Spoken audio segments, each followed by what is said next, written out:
sen halalın mı? Gidecek dedim saklamadım, verdim sak amanını.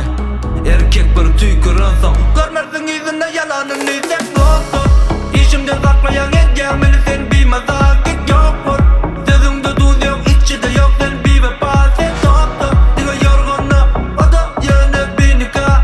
Biliyorum bir yalan söz yalan, şov için kapat benim lirika. Beni yalanla ileri gepimi öz. Koşaşan olsun, kıynayan onlara utancını. Sen bilen öpüşen olsun, diyeceğimi ömür dedim. Senin bileninden kalma, sana yeki SMS, secret, bir var mı?